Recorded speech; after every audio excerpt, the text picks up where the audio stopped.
Hey, this is Dr. Barrett. Thanks for joining us on the Real Health Podcast.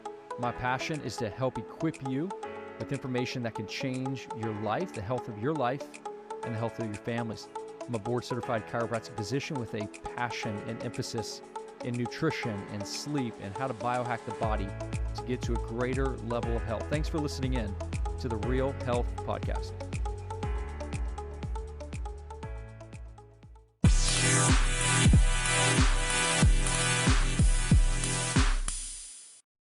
Good morning, friends. We are back with another episode of the Real Health Podcast. Kind of excited about this next topic, at the same time kind of nervous. It is a complex issue. It is constantly being debated from both sides. There doesn't seem to be any logic anymore when having a conversation about vaccines. There is biasness in everyone's heart. And so, when we look at this topic of vaccines and should I and shouldn't I, those are the questions I'm not going to answer. What I'm going to try to portray is maybe uncovering some myths in our society that exist today. We're gonna kind of dive into the main vaccines today, and we're just going to talk through the actual disease process and the vaccine. We're going to talk about rates. We're going to talk about science, really, in the most simple way. We're going to just kind of portray what science is showing us about vaccines, about diseases, and then even some ways to help overall your immune system, right, and your kid's immune system function at a healthier level. So this is not a, hey, you should or you shouldn't. This is a, hey, here is just some data to help you decide on your journey of whether or not you're going to vaccinate and to what degree and how much. There is, just full disclaimer, a biasness obviously in my heart. So I'd like to tell you I'm going to give you perfectly objective information, but that's just not true. My wife and I have not vaccinated any of our children. So obviously we're coming with that type mindset today. I will try to, again, present data objectively. But just so you know, that's kind of where we have taken a stand over the last 12 years. I think my passion more than anything is informed consent.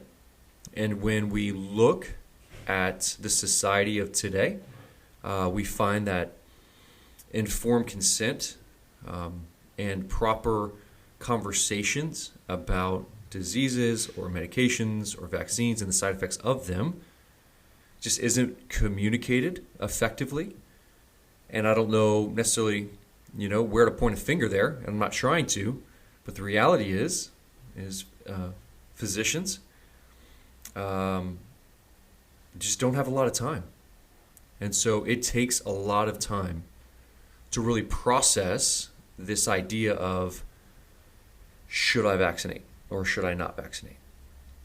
So the purpose of today's episode, really what we're trying to accomplish today, so kind of get a framework of today, is we're just going to look at some data of vaccinated children versus unvaccinated children.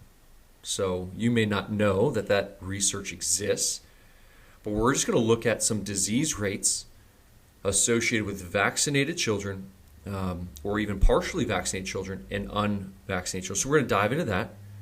Before we do, I think it is important to understand that we do live in a hyper-information age. And so there are plenty of great resources out there that you can look up and research. Don't just take my opinion and just don't take the research I'm presenting to you. But obviously, this is something that you're going to want to look at from a few different sources. There's a great website out there called nvic.org, so National Vaccine Information Center.org, nvic.org. And that's a great website because it really helps you understand the disease process and vaccines and the specific vaccine to the disease, rates, what are the symptoms of potential vaccine-related side effects, or what are the risks for unvaccinated diseases left in children. And so it really helps you kind of dive through some of that data. So I think that's a great resource. There's also a phenomenal book that just came out. It's called Vax, Unvax. It's from Robert Kennedy Jr. So that's another great resource for you. Hey, I'm on this end, and I'm going to be kind of sifting through some of my notes and things that I've written down. So if there's pausing, it's really, I literally have 3 different things in front of me that I'm trying to pull information from, just so I can cohesively communicate for you, again, this complicated subject. And my hope is that it's not an emotional decision, it's an informed consent.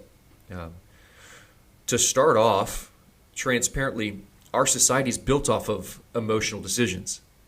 I mean, if we just listen to the news for a second, it is a pure fear-based propaganda. It's really what we're up against.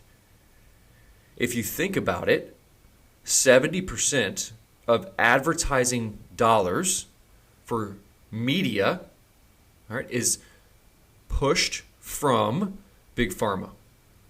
So immediately you have to understand that everything the news anchors and the media outlets are communicating is biased. It's biased information.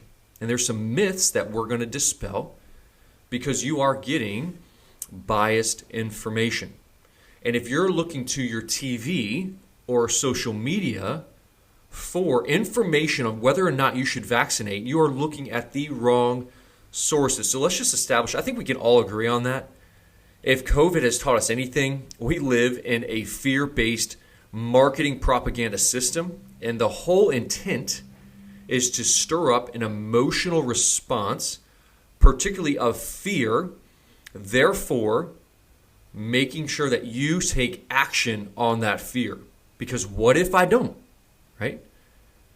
And so if we just look at, let's just kind of take a glance at COVID, for instance. So as of today, it's estimated, if I were to ask you, what percentage do you think of the U.S. population is fully vaccinated without accounting for boosters? What would you say? What would be the percentage? So just think about that for a second. What percentage of the U.S. population is fully vaccinated for COVID-19, not accounting for boosters? To me, this was a surprise. It's at 69.4%. Yet when you think about that number, to me, I thought it was much higher.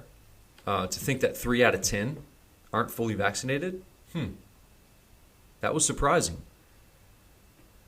But if you think about it again, I think if COVID-19 and coronavirus epidemic did anything, it opened our eyes to a fear-based propaganda marketing system, specifically given out through media outlets.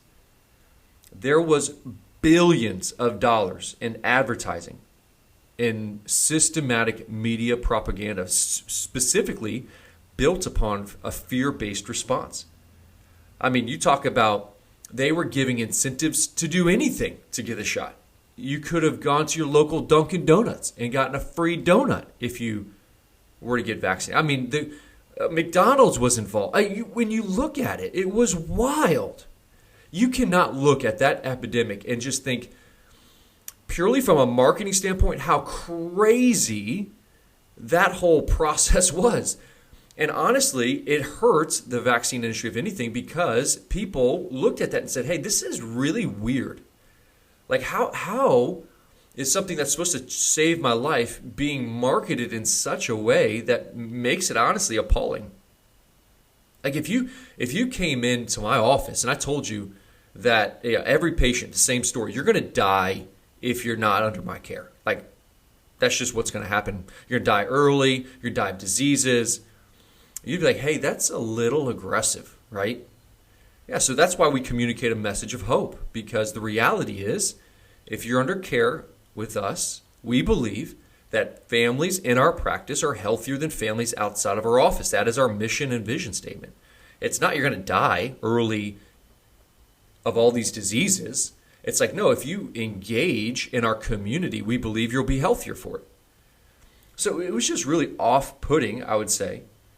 And when we look at this whole marketing ploy with coronavirus and specifically the COVID-19 vaccine, it is astonishing.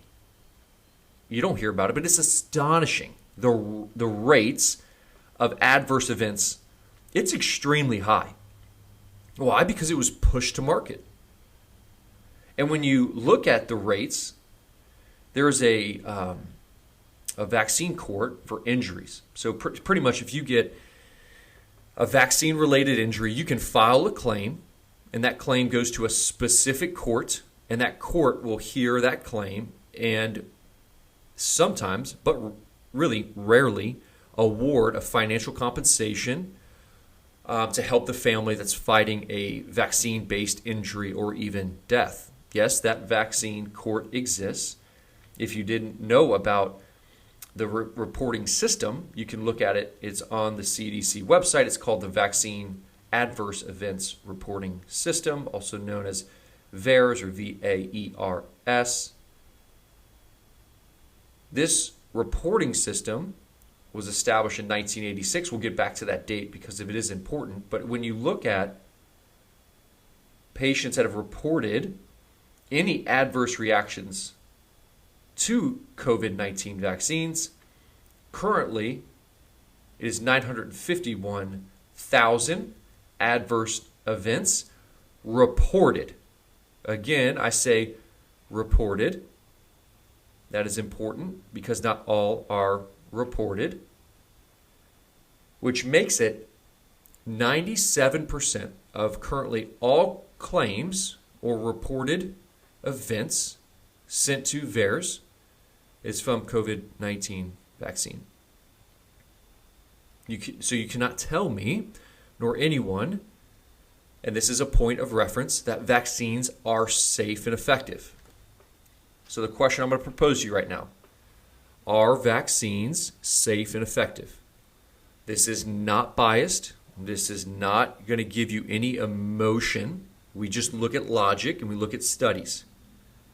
The question I would propose is, are vaccines safe and effective? If we hear the media, what did you hear from COVID-19 vaccine? They're safe and effective. They're safe and effective. That verbiage is used over and over and over again, yet safe and effective is not proven. And this is very, very important. Vaccines are not safe and effective in research by proving that there are not adverse reactions. And when we look at effectiveness, if you look at the flu vaccine by itself, you'll see that the effectiveness isn't there. Not all vaccines, so this is true, not all vaccines, like if your child would receive a particular vaccine, let's say MMR, that vaccine, and we'll get into this specifically when we talk about measles, mumps, rubella, and the MMR vaccine, it may not work for your child, but you perceive that it does. And again, the flu vaccine is a perfect example. How many times have people gotten a flu vaccine yet still gotten a significant response from the flu virus itself? They are not effective if we talk about a certain degree of effectiveness. And again, this is not something that's being studied, and safety is not something being studied. You say, well, yeah, it is. Of course. Of course it's being studied. So we're going to talk about safety, but just kind of real quick, talking about safety, you have to understand that the first thing about safety is that when you look at the vaccine schedule, okay, the actual vaccine schedule, it is not looking at a single vaccine and the safetiness of that vaccine individual. That's not effective because nobody is just getting a single vaccine. So you can't look at the safetiness of a vaccine when the reality is that's not what is happening in our society. When you go and receive a vaccine, it's not hey, this is it. That's all you got, right? No, it's multiple vaccines. So let's back up a little bit. When we look at the vaccination schedule today, the smallpox vaccine started in 1796. So Dr. Jenner started the smallpox vaccine, obviously given to children, and then about the 1940s, the diphtheria, pertussis, and tetanus vaccine was introduced in addition to the smallpox vaccine. About the 50s, we started getting polio. In the 60s, we started getting like measles, mumps, rubella. And as of 1986, so the kind of the decade I was born, the common inoculation schedule was children like 0 to 18, so under 18 years of age, would receive 11 different shots for 7 different diseases. 11 different shots for 7 different diseases. Now, here's what's interesting in 1986. In 1986, there was this enactment put through called the 1986 National Childhood Vaccine Injury Act. And pretty much what it did was it removed all liability from the manufacturer of the vaccine so that if there was an adverse reaction, they would not be held liable. So when we look at that, it's such a point of reference, because what ended up happening in 1986 and into today, the development of new vaccines and the schedule of vaccines have increased exponentially. Like a child today will receive from 0 to 18, right? So that's our reference age. Will receive 73 different shots, inoculations for 17 different diseases. They will receive 28 injections by the time they're a 1-year-old. 28, which was more than I received over my lifetime. That is wild. If you look at the vaccine schedule, and when a lot of these vaccines are introduced, even from birth, we get Hep B, which we will talk about. For a lot of people, doesn't make any sense. I mean, it's 6 months PCV, 18 months Hep A. We get, Hep B again. We get rotavirus at 2 months, DTaP at 2 months. I mean, for the first 6 months of life, we're getting Hep B a couple times, rotavirus, we're getting DTaP, we're getting PCV, we're getting IPV, we're getting rotavirus. Again, it's aggressive. It is very aggressive. And when we look at the whole schedule, now because COVID-19 is given to 7 months old, at 7 months, yes, you heard me correct, at 7 months, 73 doses. 73 doses. So that may not feel excessive to you, but most parents don't see 73. They're not getting 73 actual shots. So when you go in, the child may only get a couple shots, but they're getting multiple vaccines within that shot, if that makes sense. And so it doesn't seem like it's aggressive, but if you were to follow the schedule, which today most practitioners are mandating, which means you are not allowed to be within their practice if you don't follow the recommended schedule, then we're talking about 73 vaccines. To me, I think that's aggressive. That's a lot.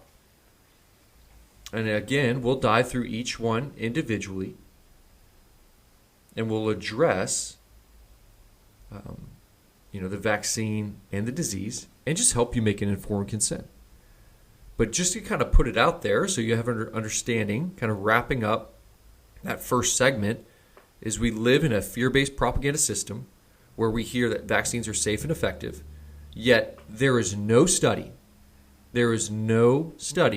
showing the effects of 73 different vaccines, let alone a dozen of them, in an individual's body. That does not exist, but yet that's what happens. If we really want to look at the data, that's the data that we need to test, and that's the data we need to look at, because we don't live in this bubble in a lab where you're only getting a singular shot. So you can't say vaccines are safe and effective because the research just doesn't indicate that. All right, let's get into now this kind of next segment, which is just some data from some studies showing vaccinated versus unvaccinated children. So we're just going to kind of fly through some data just so you can look at, it was specifically some unvaccinated homeschool kids versus vaccinated. And even if you look at populations like the Amish, there was a paper put out that says pretty much the Amish community, they don't have autism, right? And they're like, well, we can't compare the Amish community to our community because it's just different. But when you look obviously at the Amish community, they're not vaccinating, right? They also have they have a lot of things that they do that we don't do as a society, which I appreciate actually. The culture of community, relationship, family, working outside, raising your own food, right? Controlling that component, not vaccinating or just having medical freedom, right? And if we look again, what autism doesn't exist within that population group? So let's talk through now, again, going back to vaccine versus unvaccinated children. So if we look at vaccine adverse events, there was a study, we call it the Lazarus study, and they found that the rate of adverse events to be about 1 in 38.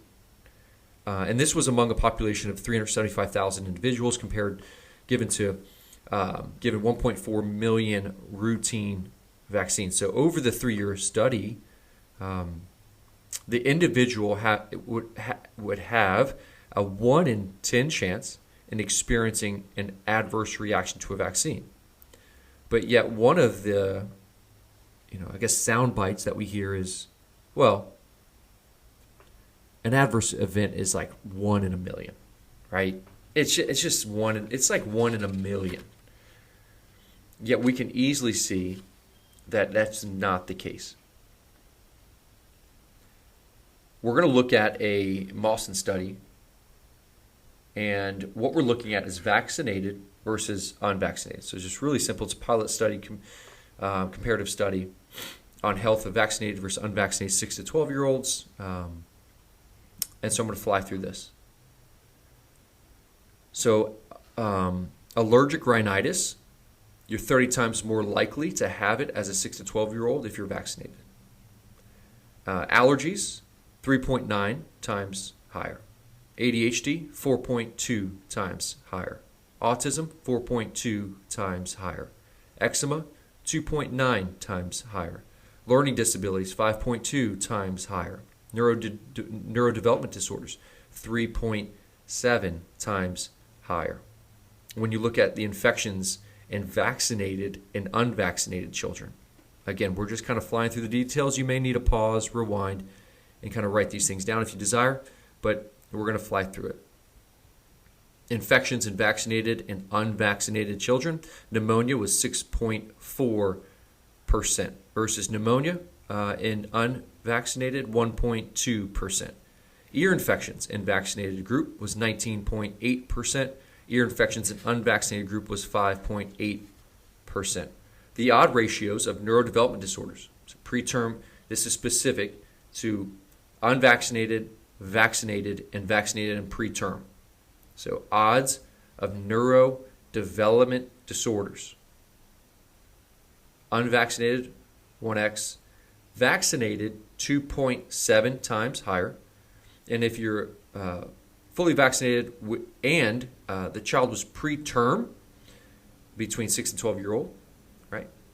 If they're preterm, it was 14.5 times higher odd of developing a neurodevelopment disorder. When we look at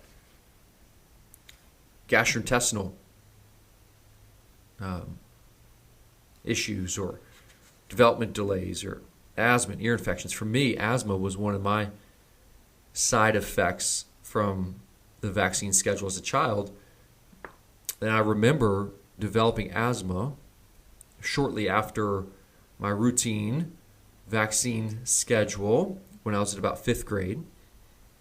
And when we look at the odds ratios of disorders in vaccinated versus unvaccinated children again, and this was the study of Hooker and Miller in 2020, the development delays were 2.1x higher. So this is a totally different study, but still validating the same idea here.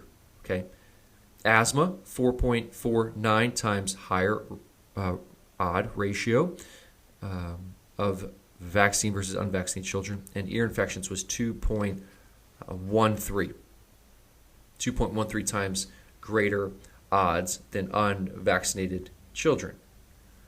When you look at vaccinated children, had 2.48 times greater odds of a gastrointestinal disorder than unvaccinated children. We look at these studies, and it's hard to ignore, the reality here. Hooker and Miller did another study in 2021, and they showed that the odds ratio of obtaining a diagnosis of severe allergies was 4.3 times higher. Of gastrointestinal disorders was 13.8 times higher. Of asthma was 17.6 times higher. Autism was 5 times higher. ADHD was 20.8 times higher. And chronic ear infections was 27.8 times higher. Again, they did further data in 2021, Hooker and Miller. This was kind of piggybacking on the Lawson study. But when you look at asthma, of unvaxxed breastfed, so now we're not talking about preterm and vaccinated and unvaccinated, we're talking about breastfed. And this is like, why do we promote breastfeeding? Because of this. So when you look at unvaxxed breastfed, right, 1x is the variable we're comparing to. Unvaccinated, and not breastfed, 5.4 times higher. If you're vaccinated and breastfed, it's 10.7 times higher. And if you're vaccinated and not breastfed, you have a 23.8 times higher odd of developing asthma comparatively to the unvaccinated breastfed baby. When we look at another study, this was a NVKP survey result from Diseases and Vaccines research article. This is the Dutch Association for Conscientious Vaccination self-published study. This is talking about the episodes of various illnesses per 100 children over the first 5 years of life. So take 100 children, first 5 years of life, and we're just looking at various illnesses. Obviously, vaccinated versus unvaccinated. So we're going to see that there was 167 compared to 62 for ear infections, 77 compared to 18 for throat inflammation, 57 compared to 5 for aggressive behavior events. Convulsions and collapse was 21 versus 3. Antibiotics administered, 143 versus 65. Even just like fevers, this was a reference range of greater than 40 degrees Celsius, was 194 compared to 121. Febrile convulsions was 19 compared to 7, and hospital admissions were 57 compared to 39. There is a reality there that when we look at this data, it's really hard to ignore the fact that these vaccinated children just seem sicker, right? And when we typically go to a physician asking for help in regards to particular symptoms like, let's just say, eczema, which a lot of kids have, or ear infections, which a lot of kids have.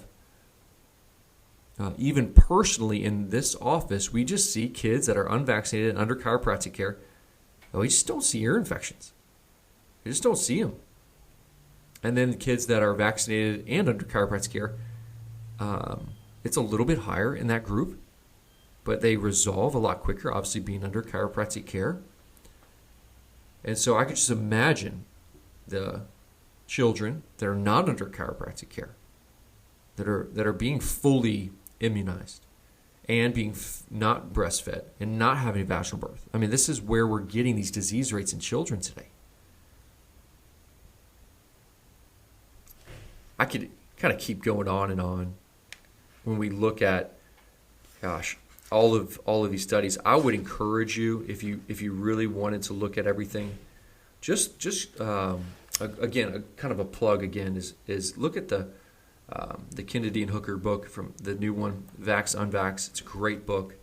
You'll learn a lot. And so when we look at all these studies, we find significantly higher odds ratios, relative risks, incidences in ADD, ADHD, allergies, autism, asthma, like any type of neurodevelopment disorder, eczema, ear infections, gastrointestinal disorders, respiratory infections, seizures, all specifically pointed to research, to studies that have been done. So are vaccines safe and effective? Again, question you have to answer for yourself.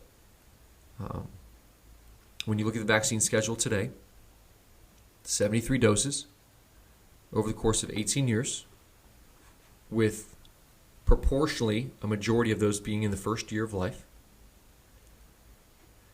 And when we look at our fear-based propagating marketing system, we realize, hey, this is not informed consent.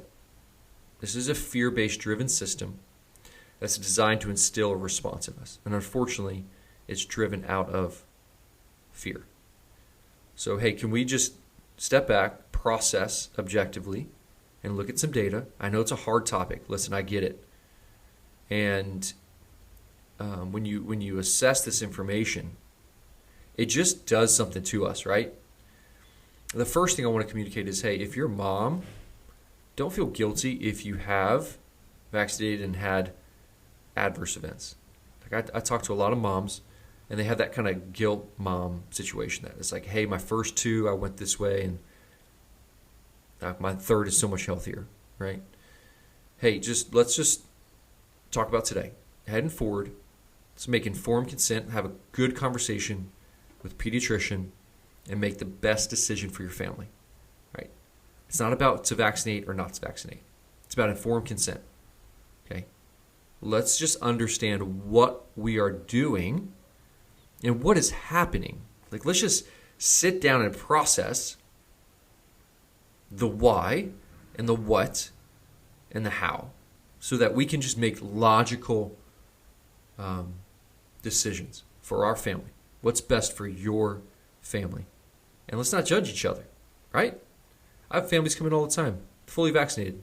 Do I judge them? No, I don't judge them at all, right? It's they're making the best decision for their family, okay, with the information that they have. As I don't want to be judged for not vaccinating my children. So let's just live in a space where we can just love each other regardless of what interventions you have or haven't done. Right? And I think that mindset is so important in today's society, as it is so polarizing. And I just don't think it's the way of Jesus. I don't think it's the way that the Lord would have us love our neighbor and care for each other. And even though there is truth, right? I think we can deliver it in a really loving way. So I hope you enjoyed today. I know today was just a ton of data. In the future episodes ahead, I don't even know how long. I don't know how long this season is going to last of vaccine conversations. But hey, I know what we're going to do next, and that's going to address vaccines individually. So I hope today was helpful, and I pray that you have a blessed day. Thanks for listening to the Real Health Podcast. Thanks so much for listening to the Real Health Podcast with Dr. B. Before you get out of here, before you exit, there are two things that would really help the Real Health Podcast. One would be to share it on your social media, your Facebook, your Instagram, wherever you're on a social network. And then two, go to Apple Podcasts and scroll to the bottom and give us a 5-star review and leave us a review. Thank you so much again, and we'll see you next time.